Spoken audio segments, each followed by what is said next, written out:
What's up, y'all? It's me, Yo Tiana, and I'm back to talk about some more blogs. So, I know I haven't made a video in a few days.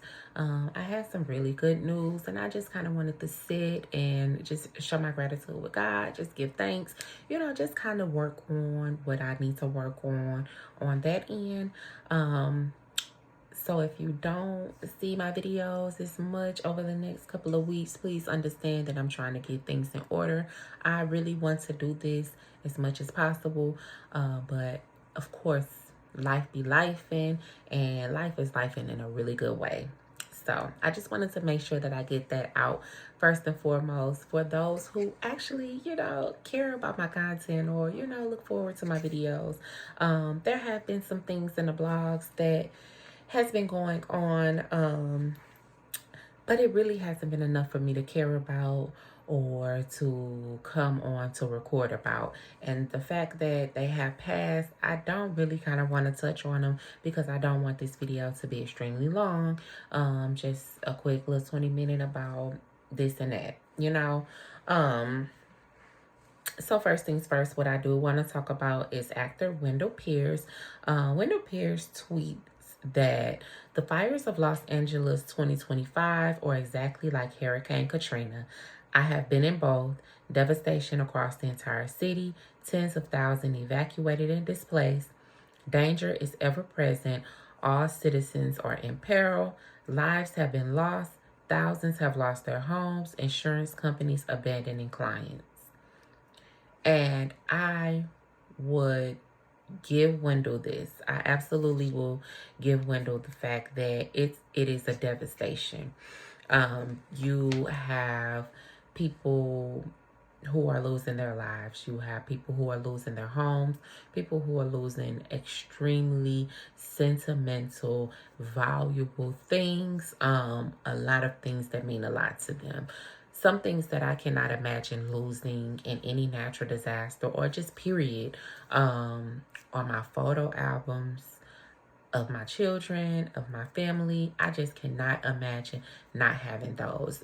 And these are photos from before, everything is on Facebook or everything is on Instagram or everything is digital. These are taken with Polaroid cameras and you snapping it up at school, stuff like that. I just cannot imagine losing anything of that nature. It just holds so many memories. You just go back and you look at the picture and you just literally remember that day. So vivid, so clear. So I definitely give that it is a complete devastation. It's a complete travesty, especially with the insurance companies backing out of coverage of fires days before the fires had happened. How did you know? You know what I'm saying? How did they know? How did they know? Insert that there because which always makes me, you always have to give a little side eye to a lot of these things because you just really try to understand, like, how did you know this was coming or who set these fires? Like, what is going on? Because this makes no sense to me. But I will say it does not compare to Hurricane Katrina. Not in the least. Not at all. I don't see it. And this is my opinion. And please let me know how y'all feel about it. Like, am I wrong? Like, tell me. Because I don't mind having dialogue with anybody about anything. I think that it is important to have healthy dialogue because I may learn something from you. You may learn something from me. That's just how it works. I love it. I'm always open to hearing. I'm almost open to learning. So, I don't think that this compares to Katrina. And I'm going to say on a class level, you had a lot of poor people who lost their homes that they were probably that they probably inherited. This probably was their grandmas who gave it to them. And you know what I'm saying? Like, these are homes that you just cannot get back. Homes that a lot of these people could not afford to rebuild, to replenish, to do anything. You had a lot of people throughout a lot of different states scattered and displaced because they could not go back. There was nothing for them to go back to. They didn't have the funds to go and fix up their home and make it, you know, back to normal.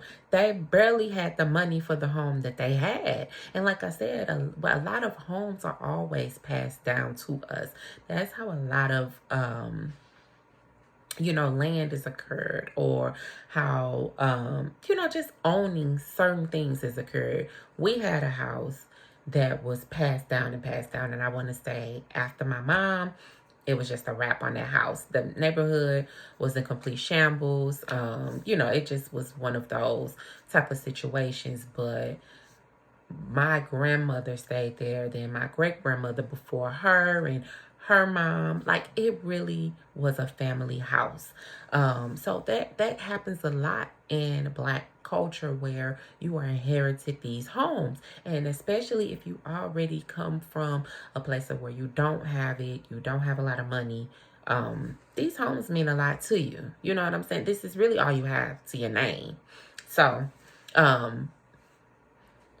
people in New Orleans and who suffered from Katrina, there were so many lives that were lost. We know those levees broke purposefully. These levees, this was not an accident. This was not by happenstance. These levees were purposefully broken. These levees flushed out so many Black people, so many communities. It really was a travesty. It was, I mean, it was horrible, horrible. And the reason why I say you really cannot compare this is because you have these fires set ablaze in places like Palisades and the Hills and Malibu. And I know that just because they're in these nice, wealthy areas does not mean that they have the money to replenish it or rebuild it. Of course, you know, rebuilding a $3 million home is not easy, I'm sure, especially when your insurance company has already backed out before the fire even touched your house. And so, you know, I understand that that's not easy to do, but you have to understand these people are displaced, but they're probably a little more comfortable than the people who are in New Orleans. These people can afford a hotel and probably still live within the same city because the whole city is not burned down. These are places in the hills with lots of trees, lots of forests. But then you still have your inner city, LA, that barely has trees. You know what I'm saying? So these people can afford a nice, cushy rental home, hotel, Airbnb, what have you. But they are not displaced to where their family is on one end, another family is in one state. You know, you don't have that happening. Let me say this. I don't really know for sure how it's going on, but I would say this. If you own a $3 million house in the Palisades, or if you own that beach house in Malibu, I'm pretty sure you have money in the bank to be a little comfortable to wherever you have to displace to. And I'm not saying that this takes away from any travesty or any devastation that you've had, especially with losing your sentimental items, anything that was valuable to you. I am pretty sure that is traumatic as hell. But let's keep it real. This is not something that we can compare to Hurricane Katrina. Not at all. Yes, it's devastating. Yes, it is. But who's it's devastating? You know, who's devastated in this? And how will they come out of this is what we need to look at. And also the death totals, nowhere near the same. Nowhere near the same at all. So yeah, I don't think that there was a fair comparison. Katrina will forever just really be disheartening forever. You know, the fires that are happening over in the hills and Malibu and all of those areas, I'm I am pretty sure that replenishing it, rebuilding that, will happen in a nice amount of time. It will happen way in a decent amount of time, more so than New Orleans. Yeah, you still got shit that's not even replenished down there. So I'm just saying, let's not compare that. Let's not compare apples to oranges, okay? We're talking about fire. We had water. We're talking about these communities. Like, I don't think that we should even compare the two, honestly. Because you have conversations like this. Everybody's not going to agree. It is what it is. I also wanted to talk about the Delta plane that, calls for immediate evacuation. Scary as hell, okay? I just really want to talk about how scary a situation like that is, because if you know me, you know it already took me 26 years to get on an airplane.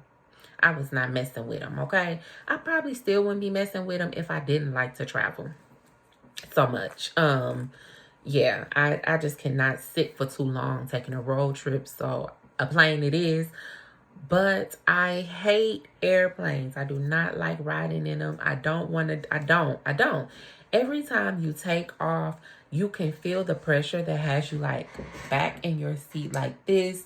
You know what I'm saying? Like, you can feel that pressure. And every time I feel that, I'm always nervous, praying, just really hoping that this plane does not like combust. I'm sorry to put it in anybody's head, but that's literally how I think.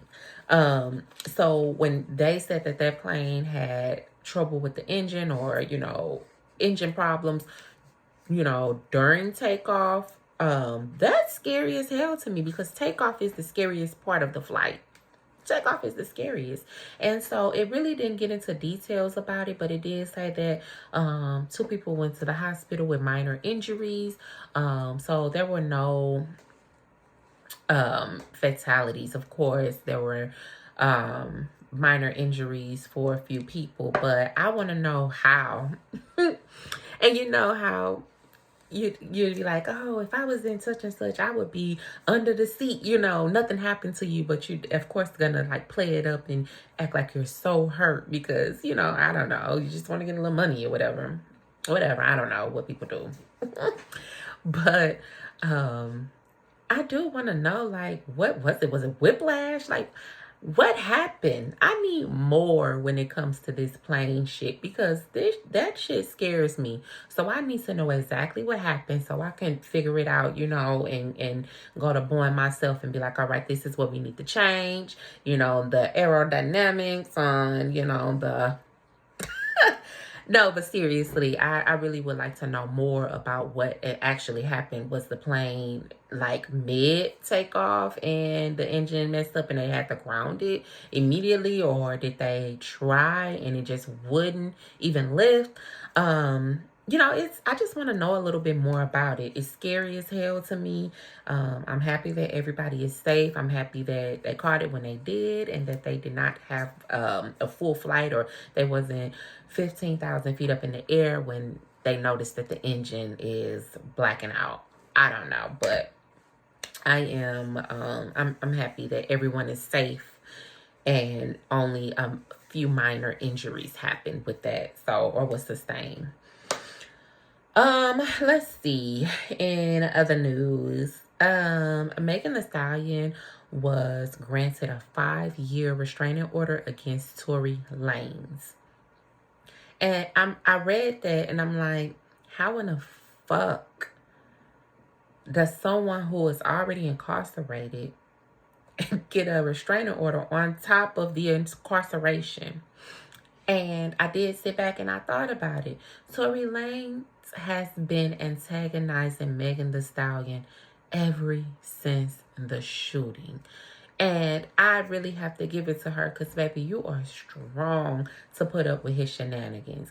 I mean, not only was he wasn't supposed to be around her. He came out on stage in a mascot outfit, made a horrible ass music video about her.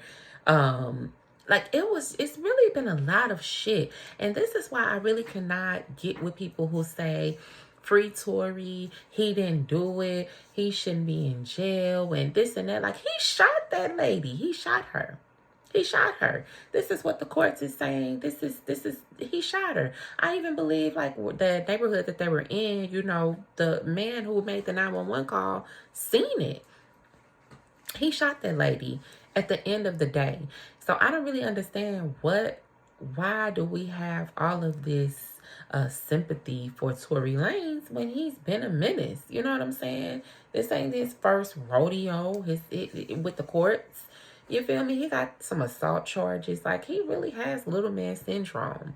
And I will like to say, Tory Lanez is the worst type of nigga to ever attach yourself to. Ever, ever, ever. And I really hope I don't attach myself to a Tory Lanez. I really pray that just never, ever has to happen to me ever in life. Because he's the type of person who's going to always make himself relevant in your life, no matter what, okay? And it's exhausting. It is exhausting how much he wants to seek relevance through making. It's so exhausting. I mean, you're paying bloggers to talk bad about her. These music videos. He made an album about the whole situation and what happened. I mean, it's completely exhausting. It's like, really, Tory, please give it up. But Megan states that she feels like, you know, if he was released, he'll shoot her again. And this time, maybe, you know, he will be successful in what he's trying to do. And I think so too. I do not put this past Tory Lanez. He has been a menace to Megan ever since the shooting happened. You would think that something like that would happen and you would kind of like disappear, go away, be quiet for a moment, especially while you're going through court and going through this trial. Like, you would just want to chill out just for a second because you don't want too many eyes on you. You don't want bad press. You know what I'm saying? You don't want any shenanigans to happen while you're going through the trial of the shenanigans already. But no, Tory kept it going, kept on talking about this girl, made sure to harass her. If you watch that documentary, she did talk about all of those things. And I just feel like I am happy that she has this restraining order. I wish she can get it on his fans too, because they're kind of weird to me. Like I said, anybody who's yelling free Tory and thinks that he should be out and released after this had happened, even though the courts ruled him guilty, even though he is serving a 10-year sentence for this, is insane. Okay, ladies, please, I don't really know what to tell you, because you probably don't know that it's a Tory until you realize that it's a Tory. You know what I'm saying? So be careful who you give your pom pom to. Be careful who you deal with. Just please make sure you just really vetting these niggas, okay? But yeah, she has a restraining order against him, 5 years.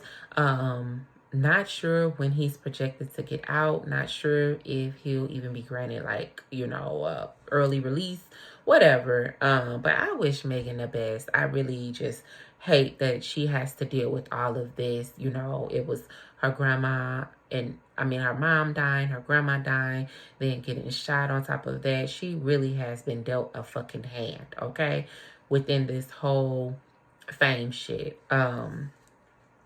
Which shit like that wouldn't even make me, I wouldn't want to be famous at all. Like, just leave me be. I'll ghostwrite for some motherfuckers and that'll be it. But I don't want no lights, no shit on me. It's too much. It's too much. So I really hope that she gets the rest that she needs. I hope something brings her ease. I hope this brings her a little bit of ease, especially when it comes to that motherfucker there. So, let me see if it's something else that's worth me talking about. I really didn't have a whole lot. And like I said, I didn't want to make this video too long. I am going to make another video about the Jerry Springer document. I think I'll make that a separate video because it was really interesting. And that was a time. That was a time. We'll just say that was a time. Let's see. Oh, Dijman Hansu admits he's still struggling financially despite 2 Oscar nominations. When are we going to accept the fact that these famous people are not as wealthy as we think they are? Especially the rappers, especially the singers. You know, they're not as famous. They're not as wealthy as you think they are. They have the fame, they have the accolades, they have the notoriety, but yet, you know, it's hard for them to still pay their bills. It's hard. And I want to say it was another post that I ran across that talked about, was it a football player or something? And how they were struggling still, even though he was in the NFL. So, yeah, y'all really have to understand that this shit takes a lot from people, especially those music careers. What I've noticed is that they'll give you these contracts and they'll say, okay, here's your advance money. Left Eye broke it right the fuck down, okay? TLC broke that shit right the fuck down, especially when they were going through what they was going through with their record label. But yeah, they give you this advance and they tell you this is yours, but then you still have to pay all these fucking fees. So when you blowing money, buying houses and cars and shit, thinking that you're good, you got to turn around and pay this person for this person for that. And then you're getting pennies on the dollars for the records that are being bought. Well, now it's streamed. So you get pennies on the dollars for shit that's being streamed. You know, it's just not bringing money. It's not bringing money. That's why when the pandemic was over, you had everybody having a concert. I ain't seen so many concerts going on in my life, okay? And then I'll tell you another one. St. Louis was not a hot spot for concerts. St. Louis was not that place where everybody's gonna come. Shit, okay? Everybody was coming to St. Louis. Everybody was booking. And I was living somewhere else and I was noticing like, damn, you know, there's such and such coming there. Like, I was noticing that these people were trying to get paid, okay? I was noticing this. But yeah, we really have to stop putting so much into famous people because they're really struggling just like you and me or the next person or whoever. They out here struggling too. So yeah, I mean, I feel him. You know, I feel it. I don't even want to play it. I don't even got to talk about it. I just read it. We just going to talk about it like that, child. Because yes, I absolutely understand that. Which is why social media could never, ever make me feel any kind of fucking way. Ever. These ain't shit but, you know, glorified pictures, okay? This is what the shit they want to show you. It's a lot of shit they don't show you. A lot of shit they don't show you. So, yeah. Best of luck to him, honestly, you know. I'm pretty sure that's not easy. It's just not easy struggling, period. So, yeah. Let's see.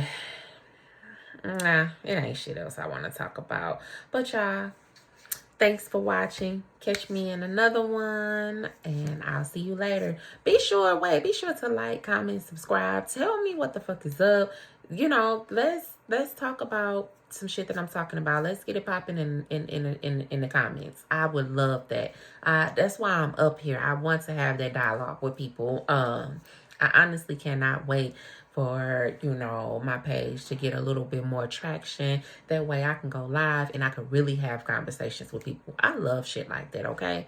But yeah, let me know what y'all think about Megan or Delta or Wendell Pierce comparing Katrina to LA. And I'll see y'all in another one, all right? Bye.